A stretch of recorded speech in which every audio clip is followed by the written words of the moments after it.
Hey everybody, it's AstroX100 here. Back for my second video of Drumming 101, episode 2. So, the last video, as introductory to just playing drum set, and I came back for my second video now, and as I said in my last video, talk about tuning.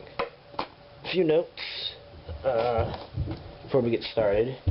I made, if you haven't seen it yet, I was bored, so I played a drum solo, recorded it, put it on YouTube. So check it out. I'll put a link in the description so you can check it out. And watch around like 3:30. I completely throw my drumstick backwards, which I wanted to talk about before we get started. Last video I said get multiple sticks and a stick bag, and that's for one of the reasons why, in case you throw one. And here's mine. It's a Zildjian bag. It's got a front pocket here, and you open it up, it got your sticks, and it's got these strings that you can just tie it to whatever you want. Yeah, so yeah, you got the strings. You tie it. I usually tie it to the back of the chair, or of a chair, and just put it next to me. And you can see I got all my drumsticks in here. I got my bigger ones and all my drum set ones and my brushes, which I'll show you how to use later. It's pretty cool. So yeah, and you might remember me talking about with the drumsticks, how I had my Victoris 7As with the nylon tips, which I said were going to last longer than my other Pro Tip 7As. I got one right here, and I was right. The day that I made my solo video, solo one or whatever I called it, drum solo when on board, that's what I called it, just before I made that video when I was messing around, that happened. This is a great example of how a drumstick breaks. I wish you could have seen it, because it just went flying, and that's extremely dangerous. I've not yet found a good use for broken drumsticks.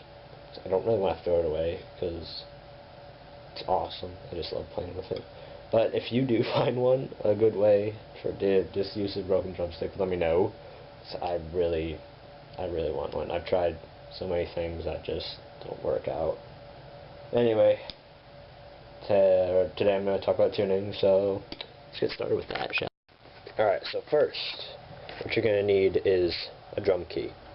Here's mine, and the reason it's on a shoestring is because this is about my third one. I lost my other two.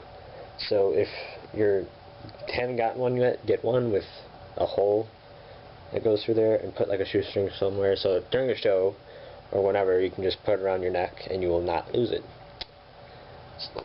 That's my tip, my daily tip.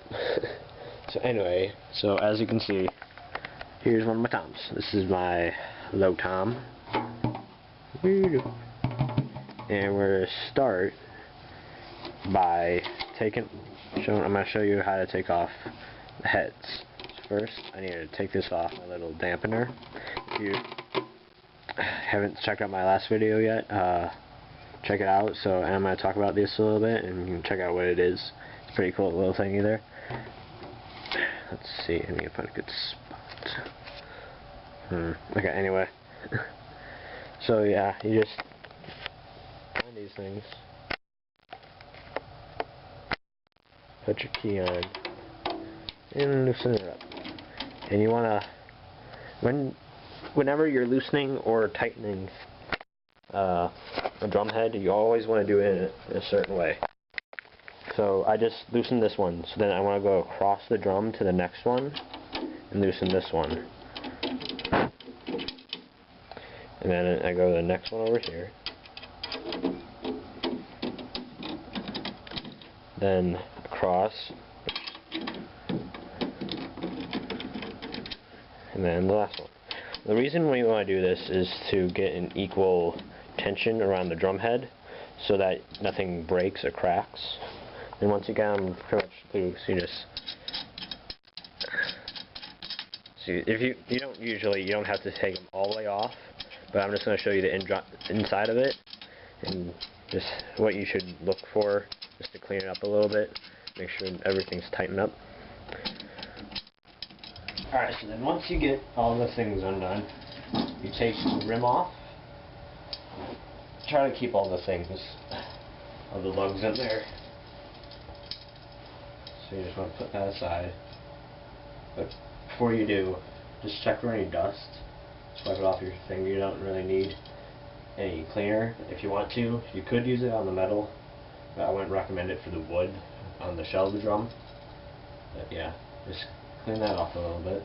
Or if you want to use an alcohol wipe, you can do that also. And then you can take the actual head of the drum off. And what you'll see inside should be something like this. Now what you want to do is, if it's got a mount like this, tighten this up so it's not rattling anymore.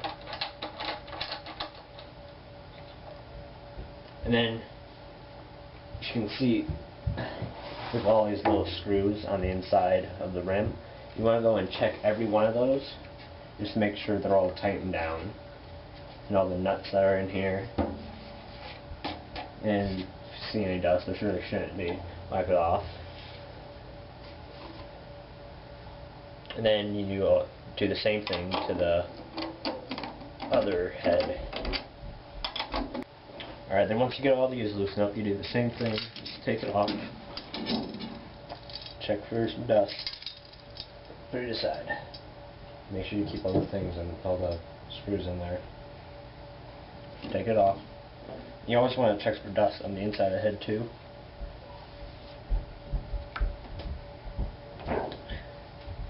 Then, as I was talking about earlier with the screws inside, yeah, you just tighten up the screwdriver if you find any looser ones, just not too tight. You don't want to crack anything on the shell. Then if you want to clean this off, I would just suggest a dry rag. You don't really want to use too much chemical or whatever on it, or definitely no water. That would definitely, too much would definitely warp your drum shell. Alright, now your next step is after you get, so I've already gotten everything just started, and everything screwed in just started. Then the next thing you want to do is to go around to all the screws and just finger tighten them. So I've already done that with the bottom head, so now I just need to do the top head. And from my last video, if you remember the mini E-pads from Evans, if you ever do get them and you take the head off of your drum after you put these things on, just remember that, see, the way this works is by two Velcro pads, one right here on the rim of the drum, and then another right on the head. So if you ever get these and you take the head off, make sure when you put it back on that they're lined up, so that you don't have the Velcro on the rim over here and the pad way over here. That's a problem. Alright, so then once you get all these finger tightened, like so, okay, you take your key and you just start tightening, I guess. But what you want to remember, the top head controls the initial sound that you get out of the hit, and then the bottom one controls like the reverb that you get after you hit it. It vibrates, and yeah. But anyway, oh boy, long day. So you just might probably start out with just one turn on each bottom and top head. Make sure you go across the drum with every turn. On the bottom head,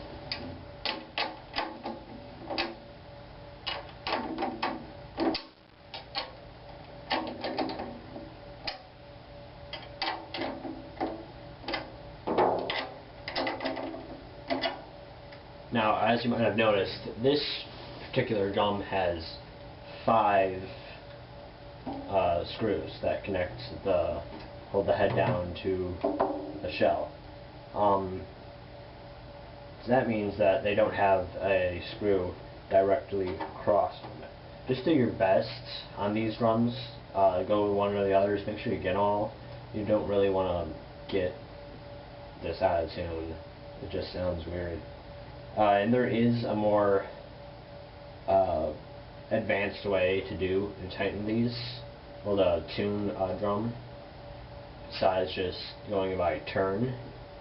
I'll show you how to do that later, maybe in next series we get a little bit more advanced. But anyway, after you do both heads, one turn, you just want to take a drumstick and just see how it sounds.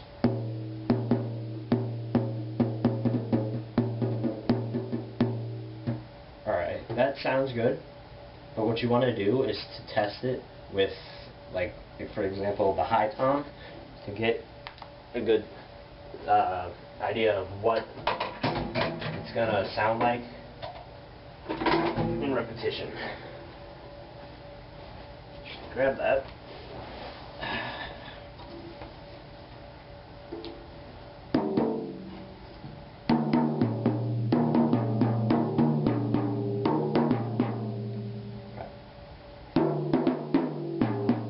I think that sounds just a little bit low, because I don't want it as low as my floor tom.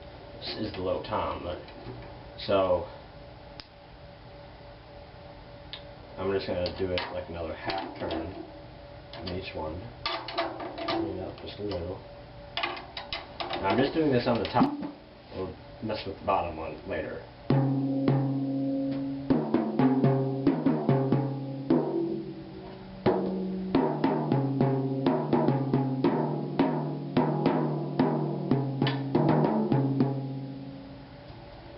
That actually sounds pretty good. Now there is a little bit of echo, so I'm going to put this back on and see how it sounds.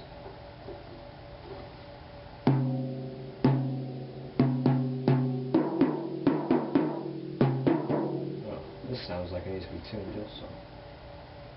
Alright, so that's how you basically tune a tom. Next, I will show basics of how to. Okay, so here is the snare drum. So this I don't really want to take apart because it's just hard to put back together. I might do in a later video just to show some other parts. Now for a snare drum, you want to get a quick and aggressive sound out of it, and so it needs to be tight. And also, what these are nice for is it gives it these dampener, the Evans mini E-pads.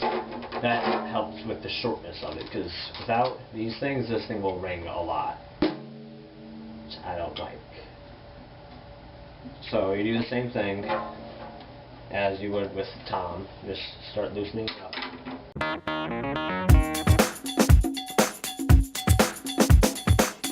And the bottom one.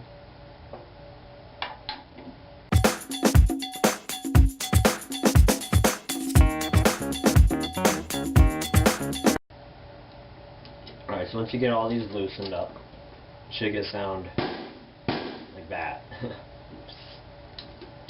Then, same thing with the tom, you want to finger tighten them all.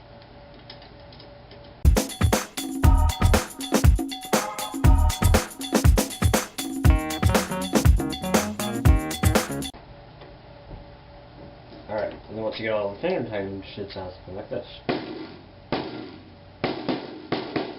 Which is actually, I think it's a pretty cool sound. But, now what I like to do when tuning my snare is to turn the snares off and tune it like it's a tom, but a really high one. And then I'll mess with the tightness of the snares. So with the snare, you might want to do full turn start, but full as in a 360. On here I just did 180 turn, but with here you want to start with a 360 on each for both heads. I'll try that in, finger tighten these all the way.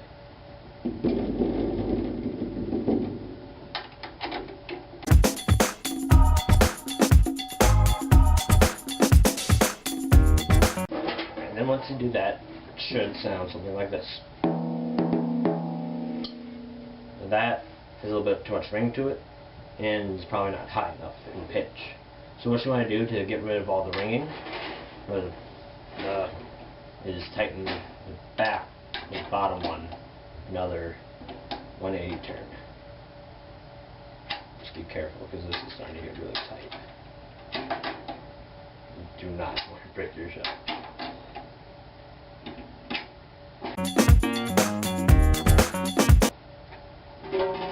And then for the top one, you want to do maybe like a half 180 turn on each. So you want your bottom one tighter than your top head.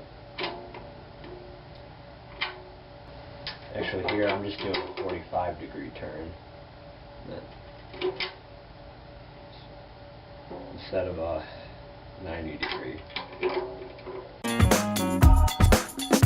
Then you should get something like this. That's actually not too bad because once I put the dampener back on, it sounded a lot better. Actually, I'm gonna do that right now and see what it sounds like.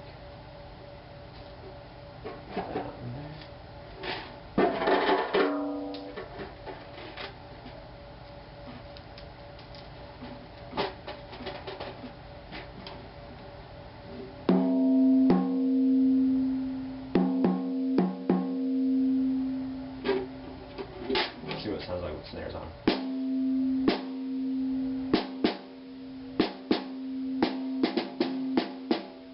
If it is still making a little bit of ringing after you hit it, just try placing your hand on the drum and see what happens. See that? It's not as much ring, so it probably means that you need to tighten the top head. Get that. You're getting a good sound of the snares. See, when you loosen them with this thing on the side, you just turn it here. When you loosen them, you'll get sound something like this.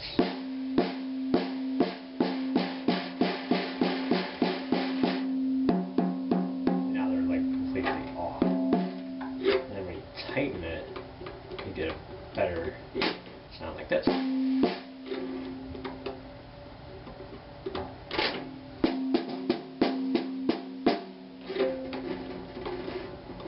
And then you also have to adjust this to find your preferred place.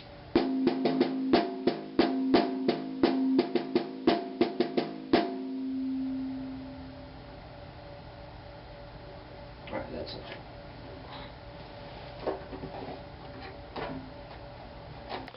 Alright, so I just realized how long this video actually is. So I think I'm gonna save my bass drum for an episode 2 part 2. As you can tell, I don't have much energy this video as I did last video. I'm kind of tired. I'm sure you guys are tired of watching an 18-minute video, probably pushing 20. I'm adding this last part on. So yeah, like, subscribe, and